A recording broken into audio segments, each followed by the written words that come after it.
செஞ்சியில் அரசு பள்ளியில் 12ஆம் வகுப்பு வேதியியல் தேர்வில் 100க்கு 100 மதிப்பெண்கள் எடுத்திருந்த நிலையில் தற்பொழுது இந்த 100க்கு 100 மதிப்பெண் எடுத்த விவகாரத்தில் தவறு எதுவும் நடைபெறவில்லை என்று தேர்வுத்துறை தெரிவித்திருக்கிறது. அண்மை செய்தியாக பார்த்துக் கொண்டிருக்கிறோம். விவரங்களை எமது செய்தியாளர் சங்கரன் வழங்கிட நாம் கேட்கலாம். சங்கரன், வணக்கம். இதற்கு முன்பு இந்த விவகாரத்தில் என்ன நடந்தது? முழு விவரங்களை பதிவு செய்யுங்க. வணக்கம்.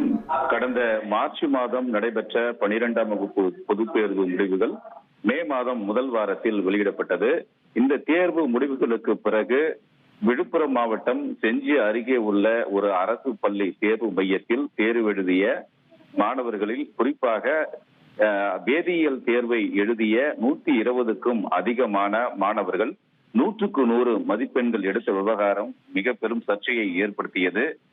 எப்படி ஒரே தேர்வு மையத்தில் தேர்வு எழுதிய அனைத்து மாணவர்களும் 100க்கு 100 மதிப்பெண்கள் எடுப்பதற்கு எப்படி வாய்ப்பு இருக்கிறது, இது எப்படி சாத்தியம் என்றெல்லாம் கேள்விகள் எழுந்தன. இதனால் இது குறித்து முழுமையாக விசாரணை நடத்துவதற்கு பள்ளிக் கல்வித்துறை உத்தரவிட்டது. அதன்படி தேர்வுத்துறை அதிகாரிகளும் பள்ளிக் கல்வித்துறையைச் சேர்ந்த அதிகாரிகளும் சம்பந்தப்பட்ட தேர்வு மையத்தில் பணியாற்றிய தேர்வுத்துறை அலுவலர்கள், கல்வித்துறை அலுவலர்கள் ஆகியோரிடம் விசாரணை நடத்தியதோடு அங்கே தேர்வு எழுதிய அனைத்து மாணவர்களின் விடைத்தாள்களையும் சென்னைக்கு கொண்டு வந்து விடைத்தாள்களை முழுமையாக ஆய்வு செய்தது.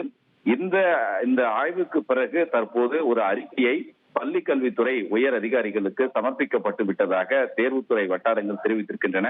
அதன்படி மாணவர்களுடைய விடைத்தாள்களை ஆய்வு செய்ததில் அனைத்து மாணவர்களும் ஒரே மாதிரியாக ஒரே கேள்விகளுக்கு வரிசையாக பதில் அளிக்கவில்லை என்றும், ஒவ்வொரு மாணவரும் வெவ்வேறு கேள்விகளுக்கு விடை அளித்திருக்கிறார்கள் என்றும், அதே போன்று விடைத்தாள் துண்டுகளை வைத்தும் மாணவர்கள் தேர்வு எழுதவில்லை என்று விசாரணையில் உறுதி செய்யப்பட்டிருப்பதாகவும் அதிகாரிகள் தெரிவித்துள்ளனர்.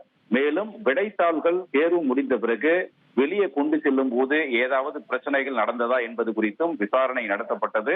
அதிலும் எந்த விதமான தவறுகள் நடைபெறவில்லை என்பது உறுதி செய்யப்பட்டிருப்பதாக தேர்வுத்துறை வட்டாரங்கள் தெரிவித்திருக்கின்றன. எனவே சம்பந்தப்பட்ட பள்ளியில் தேர்வு எழுதிய அனைத்து மாணவர்களும் அவர்கள் எழுதிய விடைகளின் அடிப்படையிலேயே மதிப்பெண்கள் வழங்கப்பட்டிருக்கின்றன என்றும், அதில் எந்த விதமான முறைகேடுகள் நடைபெறவில்லை என்றும் தற்போது முடிவு செய்திருப்பதாக அதிகாரிகள் தெரிவித்திருக்கின்றனர். உங்களுடைய தகவல்களுக்கு நன்றி சங்கரன். செய்திகளை உடனுக்குடன் தெரிந்து கொள்ள உடனே சப்ஸ்கிரைப் பண்ணுங்க.